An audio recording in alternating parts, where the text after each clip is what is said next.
Magandang araw mga kasabong. Ito po ang isang typical na mayahin. Malating kaampa.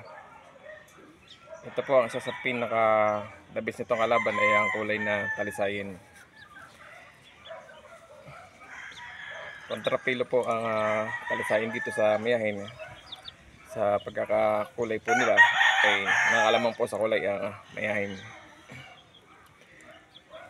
Kung kayo po ay may mga hawak na talisayin sa mga, lalo na sa mga sabungan, ay wag po kayo magtaka kung kayo puulutan ng katulad itong manok mayahin, sapagkat alam po nila na ang kanilang manok na mayahin ay katulad nito ay kontrapilo, kumbaga ay madaling gapiin sa kulay at saka pagdating sa mga klase ng labanan ay nakakalamang po ang kulay ng mayahin kaysa kulay ng talisayin. Ito po ang isang typical na kulay ng mayahin. Dalasan po nangyayari hindi po pumapalo ng maganda ang isang underdog sa kulay. Kahit po yan talagang fighter, kadalasan po ay nag-aalangan ang kulay ng mga ano po sa kulay, kumbaga ay nakakakulay sa kanila.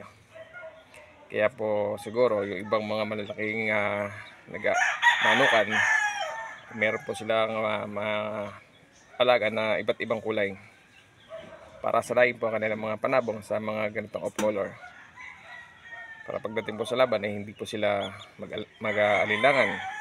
At ito po talagang pangkaraniwan na sa mga trader.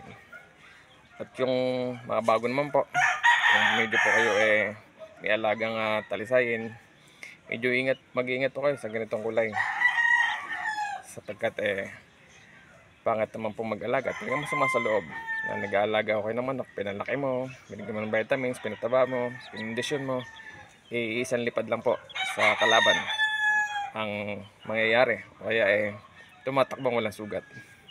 Kadalasan po yan ang nangyayari sa mga kontrapilo.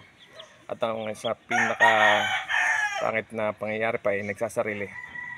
Yan po ang resulta ng isang kontrapilo na manok na lalaban sa makakaangat sa kanya.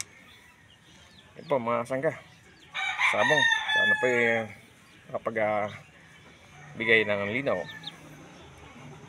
Maraming salamat.